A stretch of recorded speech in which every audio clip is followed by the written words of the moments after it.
যান্ত্রিক লাইফ আমাদের। আর এই যান্ত্রিক লাইফে আমরা একটুখানি সুযোগ, একটুখানি সময়ের অপেক্ষায় থাকি, যে সময়টাতে একটু বুক ভরে নিঃশ্বাস নেওয়া যায়।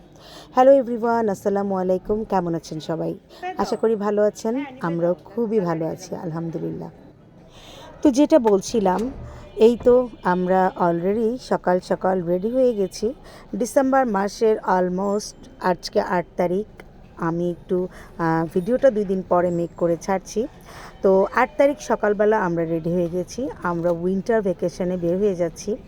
আসলে অ্যাজ ইউজুয়াল আমাদের প্রতি বছর যাওয়া হয় না, কারণ হচ্ছে এই গত যে বছরগুলো আমাদের লাইফ থেকে গেছে, বেশিরভাগ সময়ই আমরা কোনো না কোনো কারণে এতটাই ব্যস্ত অথবা এতটাই আমাদের সময় সুযোগ হয়ে ওঠেনি বের হওয়ার মতো।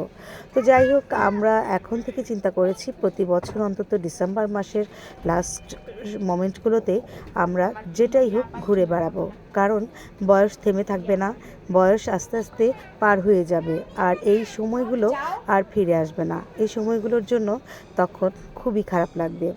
তো আমরা আসলে আমার মেয়ের পরীক্ষার জন্য ওয়েট করেছিলাম। মেয়ের পরীক্ষা যেহেতু একেবারে ফার্স্ট উইকে শেষ হয়ে গেছে, 4 তারিখে পরীক্ষা শেষ হয়ে গেছে। গত 4 দিন আমাদের কিছু কাজ ছিল, যাওয়ার একটা প্রস্তুতি ছিল, সেগুলো শেষ করে আজকে 8 তারিখ আমরা যাচ্ছি। আমরা আজকে যেখানে ট্যুরে যাচ্ছি সেটা হচ্ছে আমাদের প্রথম স্টেপে আমরা শ্রীমঙ্গল যাচ্ছি, সিলেট চায়ের রাজধানী। সেখানে রওনা দিচ্ছি, সবাই দোয়া করবেন। রওনা দিয়ে যেতে যেতে এই ব্লগটা সিলেট আমাদের ট্যুরের এটা হচ্ছে ফার্স্ট পর্ব, কারণ বাসা থেকে বের হয়ে যাওয়ার পর্ব থেকেই আমি ভিডিওটা মেক করছি।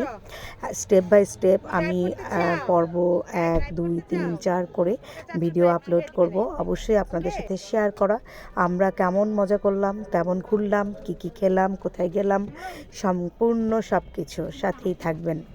তো এখন বাজে সকাল অলমোস্ট 11টা বেজে গেছে। আমরা 10টা বা 9টায় বের হয়ে যেতে চেয়েছিলাম, কিন্তু আমরা আসলে এত সকাল সকাল আর্লি টাইম গুছ গাছ করতে করতে দেরি হয়ে গেল। তো মোটামুটি আমরা রওনা দিয়ে দিয়েছি। রাস্তার চারিপাশের এত সুন্দর সবুজ শ্যামলের দৃশ্য কি বলবো।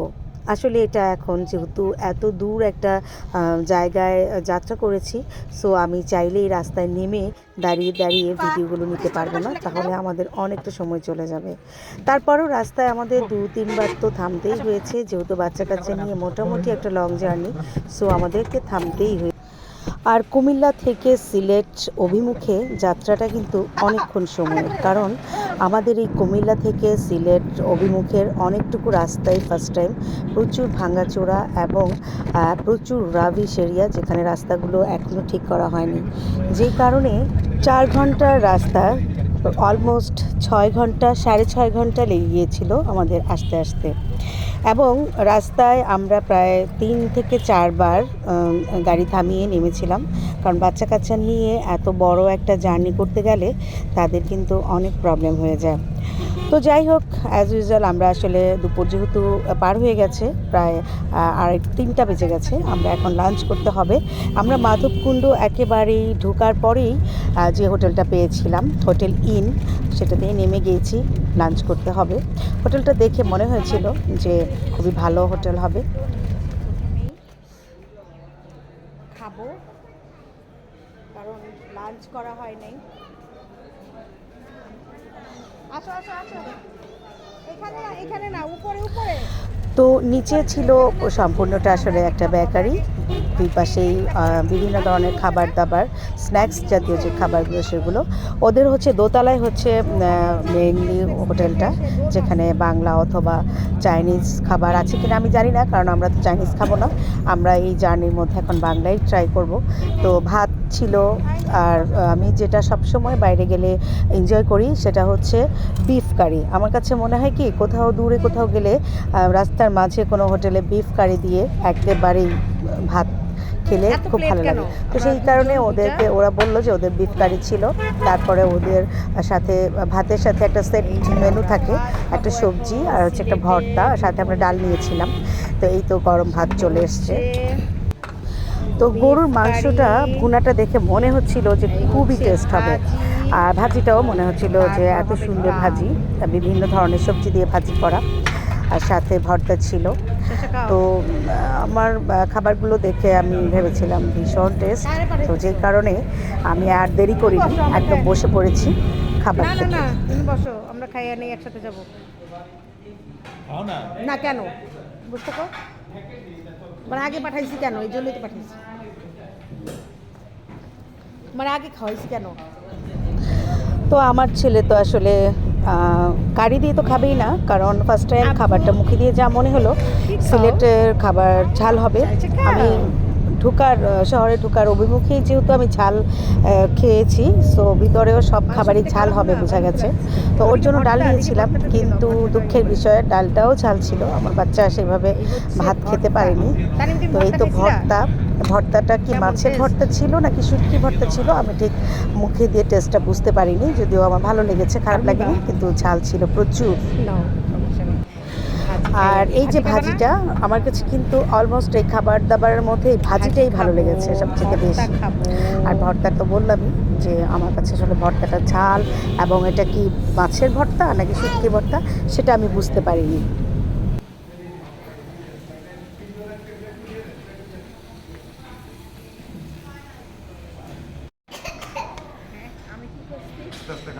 যতটা আগ্রহ নিয়ে নেমেছিলাম, খাওয়াটা ঠিক ততটা ভালো ছিল না। তো আমাদের লাঞ্চ করা শেষ, এখন আমরা আবার রওনা দিব। যদিও যেহেতু মাধবকুণ্ড ঢুকে গেছি, হয়তো আর বেশি সময় লাগবে না, কিন্তু সন্ধ্যা কিন্তু ঘনিয়ে আসছে। আমরা যেটা ভেবেছিলাম যে আমরা দুপুরের মধ্যেই হয়তো আমরা আমাদের রিসোর্টে ঢুকে যেতে পারবো, হয়তো 3টা-4টা বাজবে, কিন্তু না, আমাদের এখানেই প্রায় সন্ধ্যা ঘনিয়ে আসছে। সো আমাদের অন্ধকার হয়ে যাবে রিসোর্টে যেতে যেতে।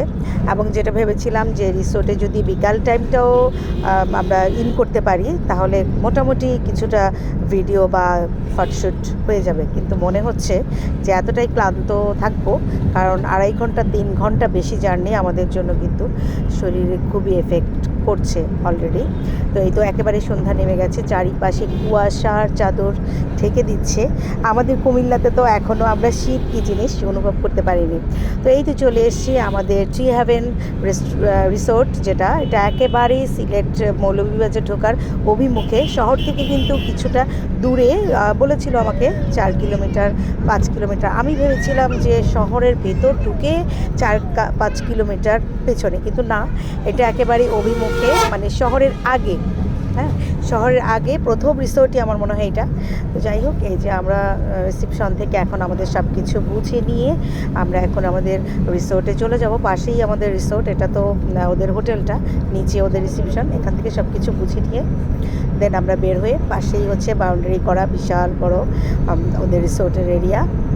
আমরা যেহেতু ডুপ্লেক্স নিয়েছি, ফার্স্ট টাইম সামনেই ডুপ্লেক্সটা, এবং খুবই সুন্দর সিনারি আমাদের রিসোর্টের ভিতরে, আমরা যেখানে থাকবো আমাদের রুমের আশেপাশে। সো আস্তে আস্তে আমি ভিডিওগুলো করব, এবং স্টেপ বাই স্টেপ আমাকে দিতে হবে, আর যেহেতু ঘুরে বেড়াচ্ছি, সো ওইভাবে হয়তো একটু দেরি হবে। তো এই রিসোর্টে ঢুকেই যা দেখলাম, কুয়াশার কারণে ঠান্ডায় কিছু দেখা যাচ্ছে না, আমরা একটু রেস্ট নিয়ে নেমেছি। সো এখানে এখন আর ভিডিও করা বা কোনো কিছুই করা যাবে না, আর শরীরও অনেক ক্লান্ত, এখন যেয়ে ঘুমিয়ে পড়বো। সবাই ভালো থাকবেন, নেক্সট ভিডিও আসছে খুবই খুবই তাড়াতাড়ি। ধন্যবাদ সবাইকে।